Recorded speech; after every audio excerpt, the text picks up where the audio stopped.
Hello students, हम पढ़ रहे थे इंडियन पॉलिटी एम लक्ष्मीकांत का 6th addition.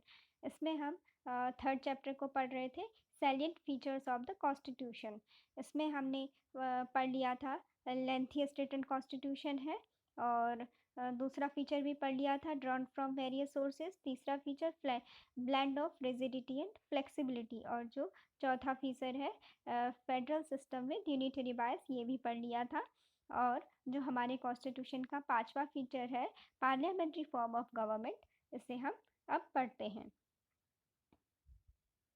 The Constitution of India has opted for the British parliamentary system of government rather than American presidential system of government। इसमें ये कहा गया है कि जो भारतीय संविधान है, जो भारतीय कॉन्स्टिट्यूशन है, उसने ब्रिटिश पार्लियामेंट्री सिस्टम को अपनाया है बजाय अमेरिकन प्रेसिडेंशियल सिस्टम के। इसमें ये कहा गया है कि भारतीय संविधान में अमेरिकन अमेरिकन प्रेसिडेंशियल सिस्टम के बजाय ब्रिटिश पार्लियामेंट्री सिस्टम के प्रोविजंस को अपनाया गया है।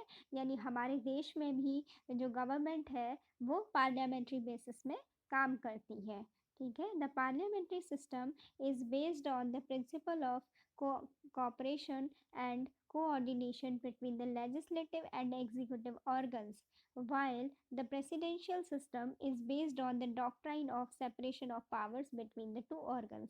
इसमें ये कहा गया है कि जो पार्लियामेंट्री सिस्टम है वो जो हमारी लेजिस्लेटिव बॉडीज़ और जो कि एग्जीक्यूटिव बॉडीज़ होती हैं, लेजिस्लेटिव और एग्जीक्यूटिव ऑर्गन्स होते हैं, उन दोनों बॉडीज़ के कॉपरेशन और कोऑर्डिनेशन के बेसिस पर ही हमारा पार्लियामेंट्री सिस्टम वर्क करता है, उसके बेसिस पर ही फंक्शन करता है। ठीक है, उसमें ये बताया गया है कि जो भी हमारी एग्जीक्यूटिव बॉडीज़ हैं और जो हमारी लेजिस्लेटिव बॉडीज़ ऐसी बॉडीज़ जो कि लॉ मेकिंग बॉडीज़ हैं, और एग्जीक्यूटिव ऑर्गन्स क्या होते हैं या एग्जीक्यूटिव बॉडीज़ क्या होती हैं जो कि लॉ को इम्प्लीमेंट कराते हैं।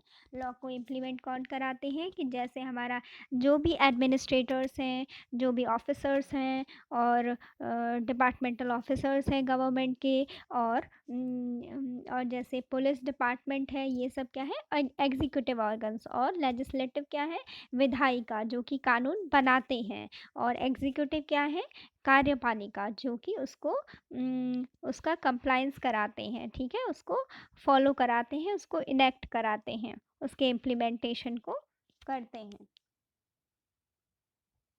तो उसमें हमने ये पढ़ा। उसके बाद जबकि while the presidential system is based on the doctrine of separation of powers between the two organs। हमने जो ये पार्लियामेंट्री सिस्टम है इसके बारे में तो ये पढ़ा कि जो पार्लियामेंट्री सिस्टम है ये जो हमारे जो लेजिस्लेटिव और जो एग्जीक्यूटिव ऑर्गन है इन दोनों के बीच कैसा कॉपरेशन है, कैसा कोऑर्डिनेशन है, उस बेस पर काम करता है। जबकि जो प्रेसिडेंशियल सिस्टम है वो काम करता है जो ये दोनों ऑर्गन्स हैं, एग्जीक्यूटिव ऑर्गन्स और जो लेजिस्लेटिव ऑर्गन्स हैं, इन दोनों के बीच जो पावर का सेपरेशन हो रहा है वो किस बेसिस पर हो रहा है, इस डॉक्ट्राइन पे जो है वो हमारा प्रेसिडेंशियल सिस्टम काम करता है। प्रेसिडेंशियल सिस्टम जो है वो अमेरिकन कॉन्स्टिट्यूशन में यूज किया जाता है। ठीक है, वो प्रेसिडेंशियल सिस्टम को इंडिया में अप्लाई नहीं किया जाता, और इंडिया में किसे अप्लाई किया जाता है, जो ब्रिटिश पार्लियामेंट्री सिस्टम है उसको इंडिया ने अडॉप्ट किया था।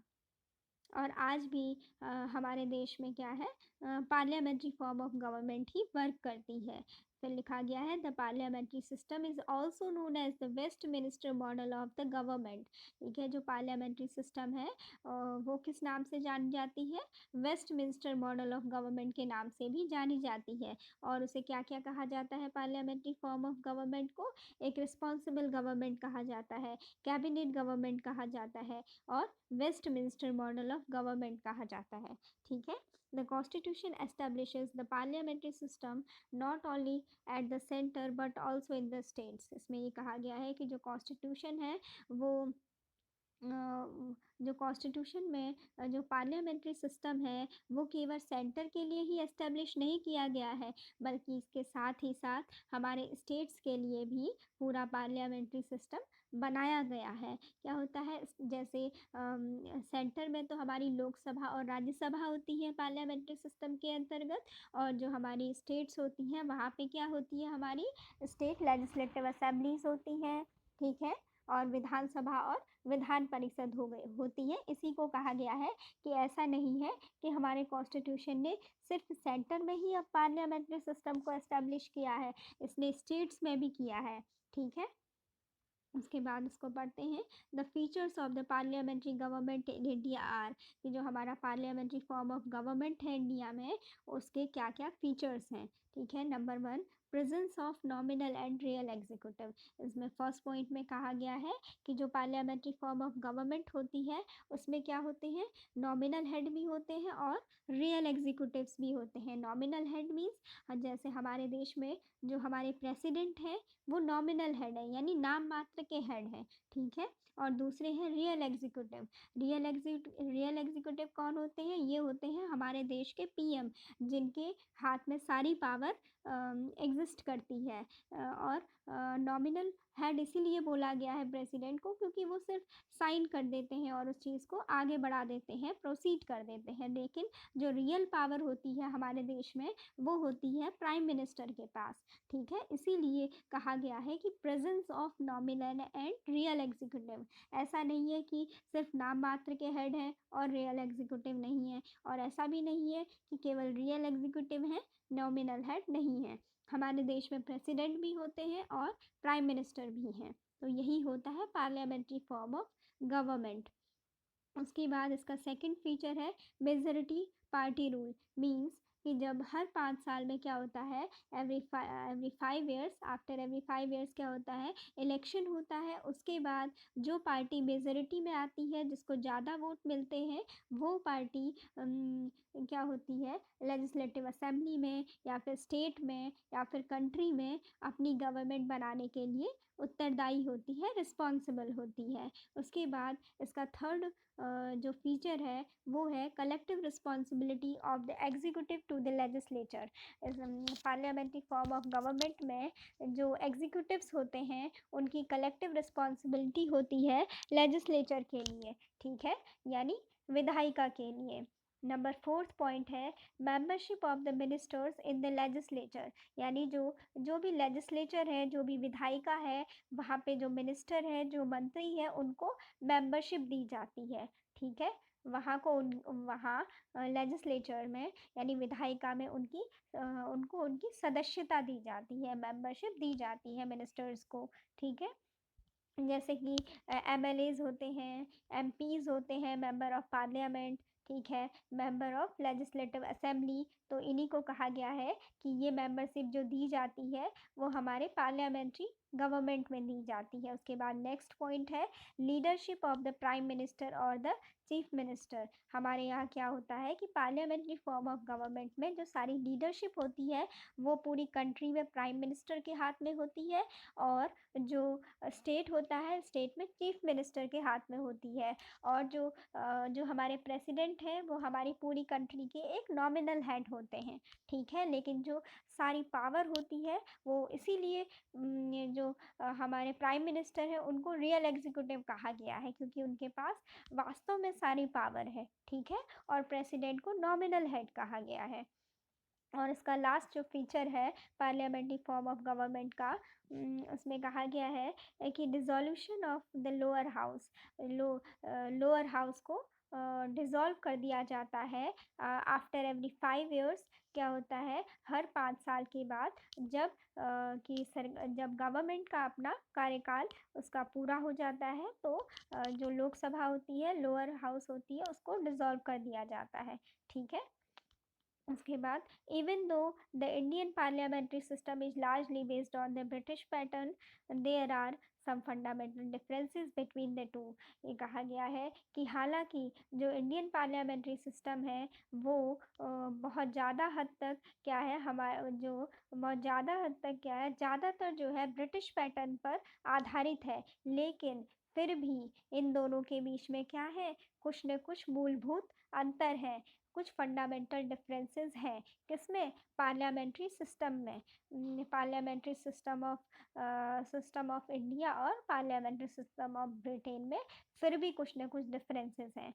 For example, the Indian parliament is not a sovereign body like a British parliament. इसमें ये बताया गया है कि जो इंडियन पार्लियामेंट है वो इतनी सोवरेन बॉडी नहीं है, वो इतनी इंडिपेंडेंट बॉडी नहीं है अपने डिसीजंस को लेने के लिए जितना कि ब्रिटिश पार्लियामेंट है। ठीक है, उसके बाद further the Indian state has an elected head.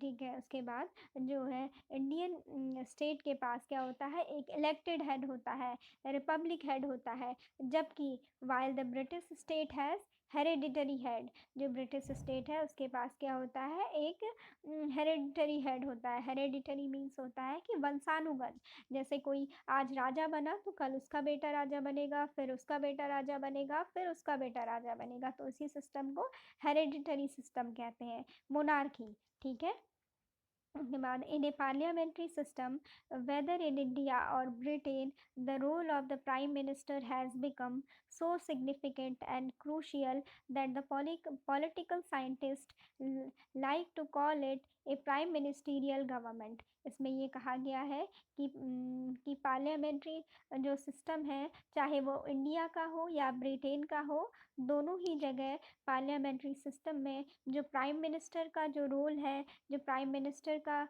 की जो भूमिका है वो बहुत ही सिग्निफिकेंट है और बहुत ही क्रूशियल है, वो बहुत ज़्यादा महत्वपूर्ण है। ठीक है, ऐसा पॉलिटिकल साइंटिस्ट कहते हैं और इसीलिए पॉलिटिकल साइंटिस्टों ने जो ये पार्लियामेंट्री फॉर्म ऑफ गवर्नमेंट है इसको prime minister form of government भी कहा है। तो ये हो गया हमारा जो हमारा फिफ्थ फीचर था कि हमारा जो इंडियन कॉन्स्टिट्यूशन है उसमें क्या होता है, पार्लियामेंट्री फॉर्म ऑफ गवर्नमेंट है। ठीक है, उसके बाद नेक्स्ट सिक्स्थ फीचर है इंडियन कॉन्स्टिट्यूशन का, synthesis of parliamentary sovereignty and judicial supremacy. इसमें हम ये पढ़ेंगे कि जो पार्लियामेंट की अपनी सोवरेनिटी है, पार्लियामेंट की अपनी इंडिपेंडेंस है, और जो जुडिशियरी की, जो न्यायपालिका की अपनी सुप्रीमेसी है, यानी उसकी जो अपनी सर्वोच्चता है, उनके बीच में समन्वय, उनके बीच में कोऑर्डिनेशन कैसा है, उसका सिंथेसिस हम करेंगे। ठीक है, the doctrine of sovereignty of parliament is associated with the British parliament। ये कहा गया है कि जो sovereignty of parliament का डॉक्ट्राइन है वो लिया गया है इंडिया में ब्रिटिश पार्लियामेंट से, जबकि जो प्रिंसिपल ऑफ जुडिशियल सुप्रीमेसी है वो इंडिया ने लिया है अमेरिकन सुप्रीम कोर्ट से। तो यही बात है कि हमने जो ये पार्लियामेंट्री फॉर्म ऑफ गवर्नमेंट है ये कहाँ से लिया है, ये हमने ब्रिटेन से लिया है, British parliamentary form of government से लिया है। ठीक है, तो इसीलिए जितनी भी हमारी सोवरेनिटी है हमारे पार्लियामेंट की वो किससे जुड़ी हुई है, ब्रिटिश पार्लियामेंट से जुड़ी हुई है। इसका जो प्रिंसिपल है, जो इसका डॉक्ट्राइन है वो कहाँ से जुड़ा हुआ है, वो ब्रिटिश पार्लियामेंट की पार्लियामेंट से जुड़ा हुआ है। और उसी प्रकार जो है जो प्रिंसिपल ऑफ जुडिशियल सुप्रीमेसी है, यानी जो कि न्यायिक सर्वोच्चता है, उसका जो प्रिंसिपल है, उसका जो सिद्धांत है वो कहाँ से लिया गया है, वो लिया गया है अमेरिकन सुप्रीम कोर्ट से। ठीक है, क्योंकि हमने अमेरिका से लिया था जुडिशियल सुप्रीमेसी को। जस्ट एज द यानी हमने अमेरिकन कॉन्स्टिट्यूशन से इस कॉन्सेप्ट को लिया था जुडिशियल सुप्रीमेसी के, और जो कि हम अभी पार्लियामेंट्री फॉर्म ऑफ गवर्नमेंट की बात कर रहे थे वो हमने लिया था ब्रिटेन से, तो वो फंक्शन हो गया ब्रिटेन से लिया हुआ, और जुडिशियल सुप्रीमेसी का कॉन्सेप्ट हो गया अमेरिकन सुप्रीम कोर्ट से। ठीक है, just as the Indian parliamentary system differs from the British system, the scope of judicial review power of the Supreme Court in India is narrower than that of what exist in US. इसमें ये कहा गया है कि जिस प्रकार जो Indian parliamentary system है, जो उसका स्कोप है, जो उसकी सोवरेनिटी है, वो क्या है, डिफरेंट है ब्रिटिश पार्लियामेंट्री सिस्टम से। यानी जो हमारा अभी हमने पढ़ा था कि इंडियन पार्लियामेंट्री सिस्टम जो है उसकी सोवरेनिटी क्या है, वो कम सोवरेन है in comparison to British parliamentary system. तो उसी प्रकार कहा गया है कि उसी प्रकार जो जुडिशियल रिव्यू पावर है, ठीक है, the scope of the judicial review power of the Supreme Court in India is narrower than that of what exist in US. तो उसी प्रकार जो हमारी इंडिया है, जो हमारा सुप्रीम कोर्ट है इंडिया का, जो उसकी जुडिशियल रिव्यू पावर है, उसका जो स्कोप है, वो अमेरिकन जुडिशियल रिव्यू के स्कोप से कम है, उससे थोड़ा नैरो है। This is because the American constitution provides for due process of law.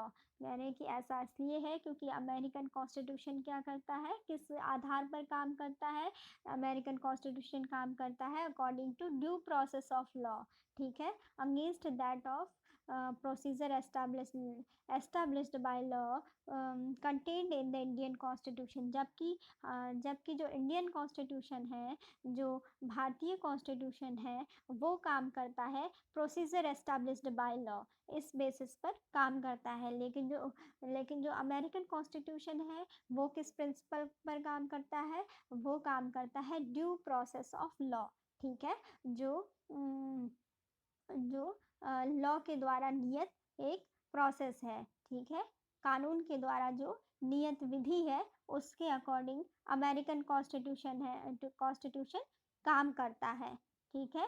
और वहीं पे जो इंडियन कॉन्स्टिट्यूशन है, वो अपना वर्क करता है प्रोसीजर एस्टैब्लिश्ड बाय लॉ, जो कि कानून के द्वारा जो प्रोसीजर एस्टैब्लिश किए गए हैं, जो सिद्धांत बनाए गए हैं, उन पर कार्य करता है, उनके आधार पर कार्य करता है हमारा इंडियन कॉन्स्टिट्यूशन। और ये आर्टिकल नंबर 21 के अंतर्गत आता है, ठीक है।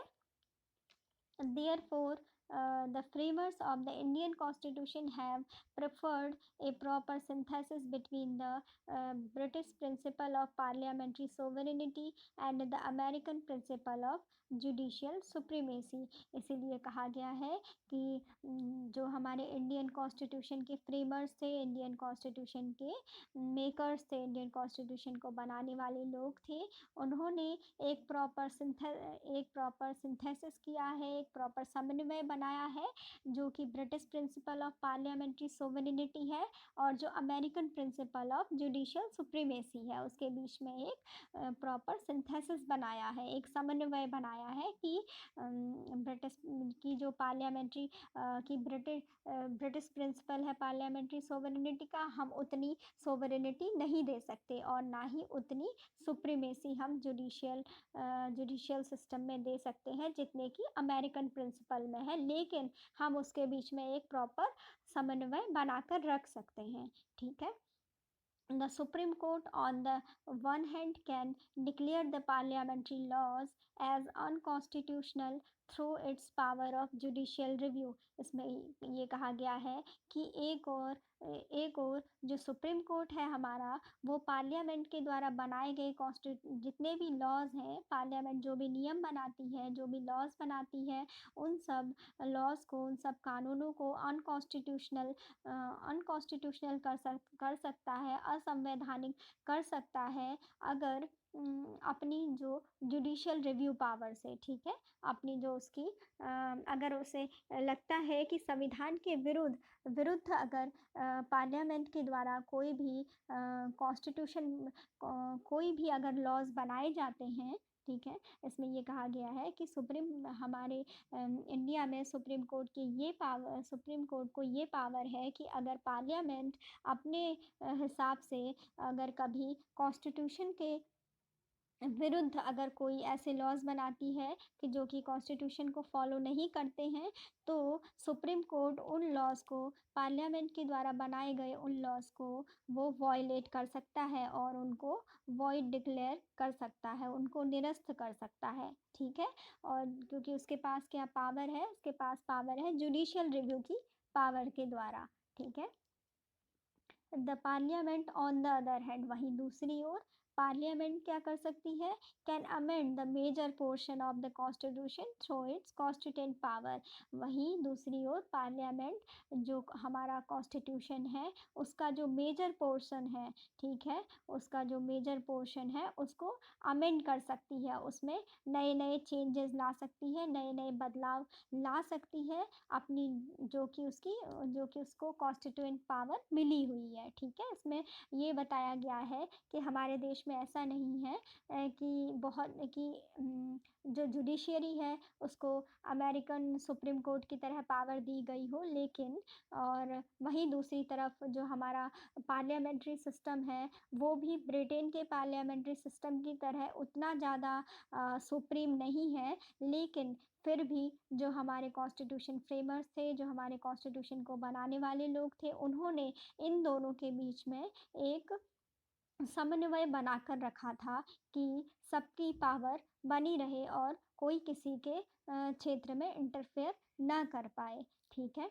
कोई किसी की पावर को ओवरराइड ना कर पाए। इसीलिए हमारे देश में पार्लियामेंट को ये राइट दिया गया है कि वह आवश्यकता पड़ने पर कॉन्स्टिट्यूशन में चेंजेस कर सकती है, अपनी जो भी उसकी पावर है अमेंडमेंट करने की, उससे वो कॉन्स्टिट्यूशन में जब भी आवश्यकता पड़ने पर अमेंडमेंट कर सकती है कॉन्स्टिट्यूशन के मेजर पोर्शन में, ठीक है? लेकिन वहीं जब दूसरी तरफ अगर पार्लियामेंट के द्वारा बनाए गए कोई भी लॉ अगर संवैधानिक दृष्टि से, कॉन्स्टिट्यूशन की दृष्टि से अगर ठीक नहीं होते हैं या अनकॉन्स्टिट्यूशनल होते हैं, तो अगर उसको बार बार सुप्रीम कोर्ट उसका रिव्यू करते हैं अपने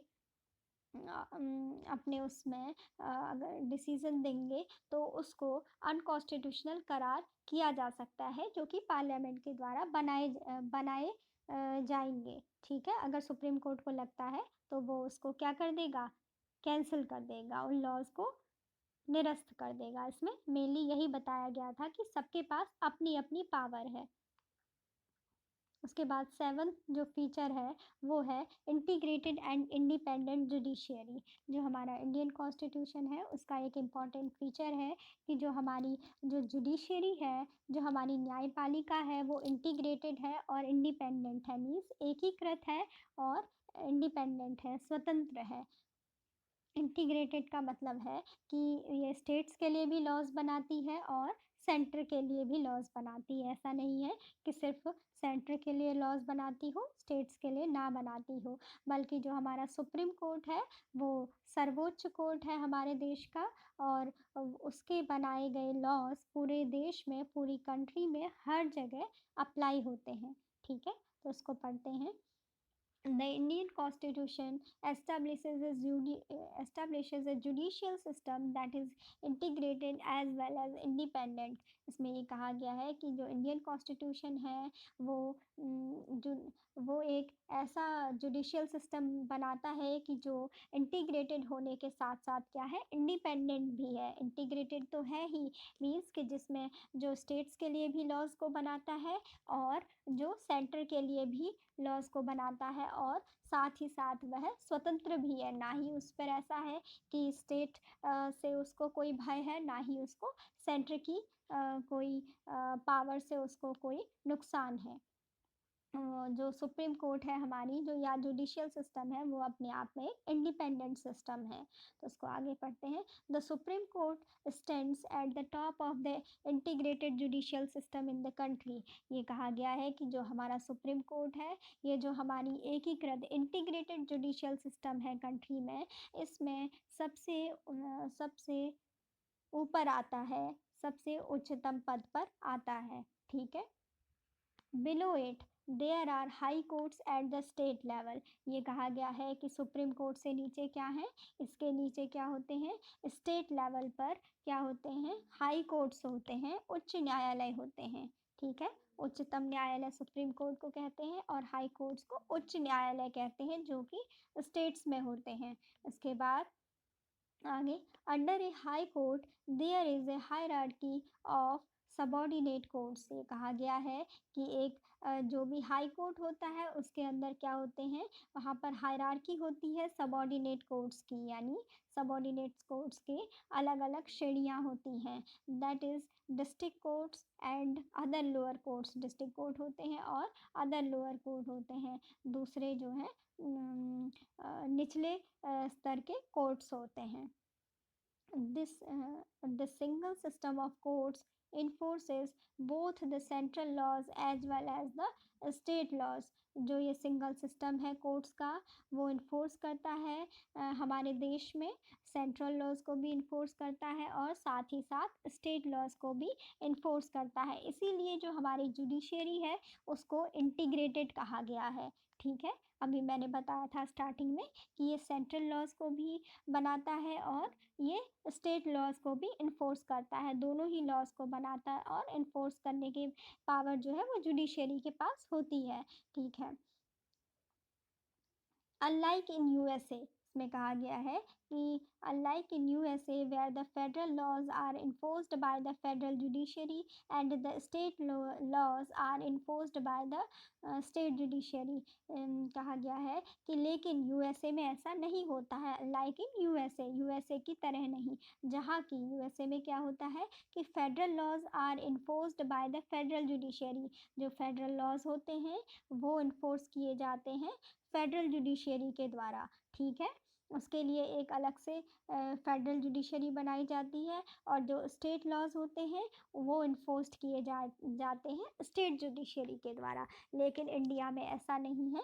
इंडिया में जो है स्टेट्स के लिए भी सिंगल सिस्टम ऑफ कोर्ट्स होता है जो कि इन्फोर्स करता है both central laws as well as state laws को। इसमें एक पूरी हायरार्की होती है और जिसमें सबसे ऊपर कौन होता है, सुप्रीम कोर्ट होता है। ठीक है, इसीलिए इसे इंटीग्रेटेड एंड इंडिपेंडेंट जुडिशरी कहा गया है। इंडिया में हमने पढ़ लिया कि यूएसए में ऐसा नहीं है। यूएसए में स्टेट्स के लिए अलग से स्टेट जुडिशरी होती है और सेंटर के लिए यानी फेडरल के लिए अलग से फेडरल जुडिशरी होती है। उसके बाद the Supreme court is a federal court the highest court of appeal. इसमें कहा गया है कि इंडिया में जो सुप्रीम कोर्ट है वो एक फेडरल कोर्ट है, एक सेंट्रल कोर्ट है और the highest court of appeal, appeal करने की सबसे उच्चतम कोर्ट है। The guarantor of the fundamental rights of the citizen. क्या है ये फंडामेंटल जो सिटीजन्स के, यहाँ के लोगों के जो भी है फंडामेंटल राइट्स की गारंटर है। ठीक है, फंडामेंटल राइट्स को एक तरीके से उसको उसको पूरा उसके प्रति पूरी जिम्मेदारी रखती है। ठीक है, and the guardian of the constitution. ठीक है, जो हमारा सुप्रीम कोर्ट है वो है गार्जियन ऑफ द कॉन्स्टिट्यूशन भी कहा जाता है हमारे सुप्रीम कोर्ट को। Hence the constitution has made various provisions to ensure its independence. जो हमारा कॉन्स्टिट्यूशन है उसमें हमारी जो हमारी जुडिशरी है उसको इंडिपेंडेंस बनाने के लिए वेरियस प्रोविजंस, बहुत सारे प्रोविजंस बनाए गए हैं। ठीक है, ताकि हमारी जो जुडिशरी है वो इंडिपेंडेंट रहे। ठीक है, वो बायस्ड ना हो, वो अपना इंडिपेंडेंट होकर कोई भी डिसीज़न ले पाए। इसके लिए हमारे कॉन्स्टिट्यूशन में बहुत सारे प्रोविजंस किए गए हैं। ठीक है, सिक्योरिटी ऑफ टेन्योर ऑफ जजेज, जैसे कि सिक्योरिटी ऑफ टेन्योर ऑफ जजेज की जो है जजेस को उनकी पूरा एक टेन्योर दिया गया है, उसकी सिक्योरिटी दी गई है कि उनका जो भी कार्यकाल होगा उसकी सिक्योरिटी है। Fixed services fixed service conditions for the जजेस, जजेस के लिए जो है फिक्स्ड सर्विस कंडीशंस हैं।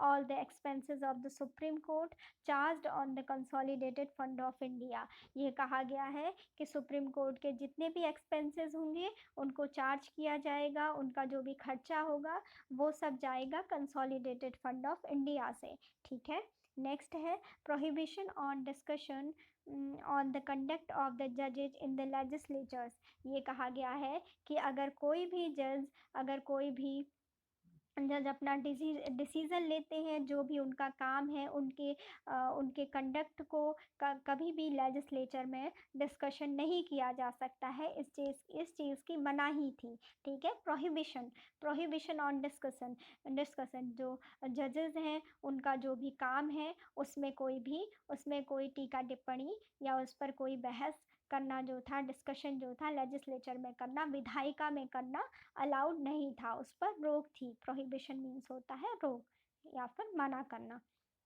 उसके बाद ban on practice after retirement. ये कहा गया है कि जो भी सुप्रीम कोर्ट या सुप्रीम कोर्ट के जो भी जजेज होंगे उनमें क्या होगा, उनको बैन होगा ऑन प्रैक्टिस आफ्टर रिटायरमेंट, की वो अपने रिटायरमेंट के बाद प्रैक्टिस नहीं कर पाएंगे। उनको मनाही होगी इस बात की कि वो रिटायरमेंट के बाद प्रैक्टिस नहीं कर पाएंगे। उसके बाद कहा गया है power to punish for its contempt. ठीक है, अगर अगर कोई भी सुप्रीम कोर्ट की अवहेलना करता है तो उसके लिए क्या हो सकता है कि उनके पास पावर हो कि वो इस चीज़ को, अगर कोई उनकी अवहेलना करता है तो वो उसको पनिश कर सके। ठीक है, सुप्रीम कोर्ट की ये पावर दी गई है कि वो उसको पनिश कर सके। Power to punish for its contempt vested in the Supreme Court. अगर कोई सुप्रीम कोर्ट की अवहेलना करता है या उसकी बात नहीं मानता है तो उसके पास उसके कंटेम्प्ट के लिए उसको पनिशमेंट देने की पावर होती है सुप्रीम कोर्ट के पास। ठीक है, ये कहा गया है।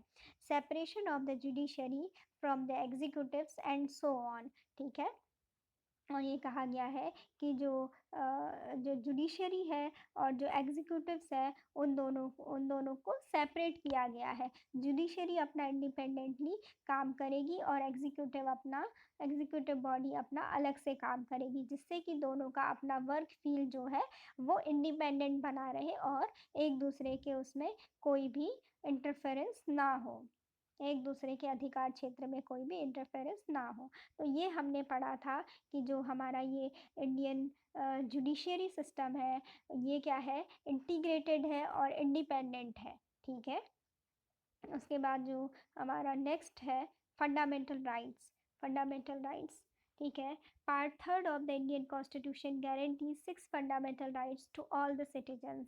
जो फंडामेंटल राइट्स होते हैं यानी मौलिक अधिकार। ठीक है, ये ऐसे राइट्स हैं जो कि इंडिया के हर सिटीज़न को मिलते हैं। ठीक है, एक सिटीज़न होने के कारण उसको मिलते हैं, ये होते हैं उसके fundamental rights. Part 3 of the Indian constitution, हमारे इंडियन कॉन्स्टिट्यूशन के पार्ट 3 में होते हैं। ये पार्ट 3 है, पार्ट 3 में फंडामेंटल राइट्स हैं और जिसमें कि 6 फंडामेंटल राइट्स दिए गए हैं टू ऑल द सिटीजन्स, जितने भी इंडियन सिटीजन्स हैं। Number 1, right to equality. Right to equality आता है आर्टिकल 14 टू आर्टिकल 18 यानी समानता का अधिकार। ठीक है, उसको हम स्टडी करेंगे आर्टिकल 14 से आर्टिकल 18 में। Number 2, right to freedom. यह आर्टिकल 19 टू आर्टिकल 22 यानी क्या है, फ्रीडम, क्या है, फ्रीडम का अधिकार यानी स्वतंत्रता का अधिकार। उसको हम स्टडी करते हैं हमारे कॉन्स्टिट्यूशन में आर्टिकल नंबर 19 से लेकर आर्टिकल नंबर 22 के अंडर। ठीक है, ये सब हमारे जो है हमारे कॉन्स्टिट्यूशन के बेसिक फीचर्स में दिए गए हैं। ये फंडामेंटल राइट्स हम बाद में नेक्स्ट आगे अलग से पूरा चैप्टरों में भी पढ़ेंगे, तो इसीलिए इसकी एक बेसिक अंडरस्टैंडिंग ले लीजिएगा यहाँ पर, तो काफ़ी इंटरेस्टिंग है ये। उसके बाद है राइट अगेंस्ट एक्सप्लॉयटेशन, जो आता है, ये आता है आर्टिकल 23 टू 24। ठीक है, उसके बाद नेक्स्ट जो हमारा फंडामेंटल राइट है वो है right to freedom of religion. ठीक है, राइट अगेंस्ट एक्सप्लॉयटेशन मीन्स ये है कि शोषण के विरुद्ध अधिकार। ठीक है, कि किसी को एक्सप्लॉइट ना किया जाए, किसी का शोषण ना किया जाए। इसको हम पढ़ेंगे अच्छे से। अभी मैं सिर्फ हेडिंग हेडिंग बता रही हूँ। आर्टिकल 23 to 24, इसका अलग से चैप्टर भी है आगे। Right to freedom of religion, article 25 to 28, इसमें ये कहा गया है कि जो कोई भी सिटीज़न है इंडिया के सभी सिटीज़न हैं, वो किसी भी रिलीजन को अपनाने के लिए फ्री है। ठीक है, फ्रीडम ऑफ रिलीजन है। जो चाहे वो जिस भी प्रैक्टिस को, जिस भी रिलीजन की जो है प्रैक्टिस को फॉलो करना चाहे, वो अपनी इच्छा से कर सकता है। और ये है आर्टिकल 25 से आर्टिकल 28 के अंडर। उसके बाद जो हमारा फिफ्थ फंडामेंटल राइट है, वो है कल्चरल एंड एजुकेशनल राइट्स। ये आते हैं आर्टिकल 29 और आर्टिकल 30 में। ठीक है, अगर हमारे कॉन्स्टिट्यूशन में कितने फंडामेंटल राइट्स हैं, अगर ये क्वेश्चन पूछा जाए तो कितने हैं? 6 फंडामेंटल राइट्स हैं। ठीक है, पहले राइट टू प्रॉपर्टी जो था वो एक पहले ये भी आता था फंडामेंटल राइट्स में, लेकिन इसको हटा दिया गया था। अभी इसके बारे में बात करेंगे। लेकिन जो हमारा अभी पढ़ते हैं सिक्स्थ जो फंडामेंटल राइट है, वो क्या है? Right to constitutional remedies. Right to constitutional remedies. ठीक है, आर्टिकल 32 मीन्स इसमें ये होता है कि संवैधानिक उपचारों का अधिकार। ठीक है, संवैधानिक उपचारों का अधिकार, आर्टिकल 32 ये हमने पढ़ लिया। अगर कोई पूछे कि हमारे जो फंडामेंटल राइट्स हैं कि वो कितने हैं हमारे फंडामेंटल राइट्स, वो हमें हमारे संविधान में 6 फंडामेंटल राइट्स दिए गए हैं, 6 फंडामेंटल राइट्स दिए गए हैं। वो पार्ट 3 में है। सबसे पहला फंडामेंटल राइट है राइट टू इक्वलिटी, जो कि आर्टिकल 14 से आर्टिकल 18 तक आता है। उसके बाद दूसरा फंडामेंटल राइट है राइट टू फ्रीडम, जो कि आर्टिकल 19 से आर्टिकल 22 तक आता है। उसके बाद नंबर 3 है हमारा फंडामेंटल राइट अगेंस्ट एक्सप्लॉयटेशन, जो कि आर्टिकल 23 आर्टिकल 24 में आता है। उसके बाद जो नेक्स्ट है वो है right to freedom of religion, article 25 to article 28। उसके बाद है cultural and educational rights, article 29 to article 30। और उसके बाद जो है नेक्स्ट फंडामेंटल राइट है right to constitutional remedies, article 32। ये था cultural and educational right means सांस्कृतिक एंड जो है एजुकेशन से रिलेटेड जो है शैक्षिक अधिकार। ठीक है, ये था cultural and educational rights, article 29 and 30। ये थे हमारे फंडामेंटल राइट्स, जो कि हमारे इंडियन कॉन्स्टिट्यूशन के पार्ट 3 में दिए गए हैं। Originally the constitution provided for 7 fundamental rights. Originally क्या थे हमारे कॉन्स्टिट्यूशन में? 7 फंडामेंटल राइट्स थे। However the right to property, जो कि आर्टिकल 31 में था, right to property was deleted from the list of the fundamental rights by the 44th amendment act of 1978। पहले हमारे कॉन्स्टिट्यूशन में ओरिजिनली 7 फंडामेंटल राइट्स थे, लेकिन जो 7 फंडामेंटल राइट्स थे जिसमें कि जो राइट टू प्रॉपर्टी था, लेकिन जो राइट टू प्रॉपर्टी था आर्टिकल 31 में उसको डिलीट कर दिया गया था from the list of the fundamental rights. ठीक है, फंडामेंटल राइट्स की जो लिस्ट है उसमें से bye the 44th amendment act of 1978। जो 44th अमेंडमेंट एक्ट ऑफ 1978 था, उसके थ्रू क्या कर दिया गया?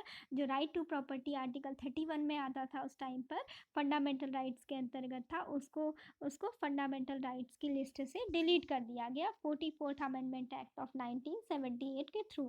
ठीक है, अब क्या हुआ कि अब जो है राइट टू प्रॉपर्टी जो है एक लीगल राइट है under article 300 in part 12 of the constitution. ठीक है, पहले एक फंडामेंटल राइट था, लेकिन अब क्या है? राइट टू प्रॉपर्टी एक लीगल राइट है, जो कि आर्टिकल 300 ए में है। और जो ये राइट टू प्रॉपर्टी है, ये क्वेश्चन कई बार एग्जाम में आ जाते हैं हमारे, तो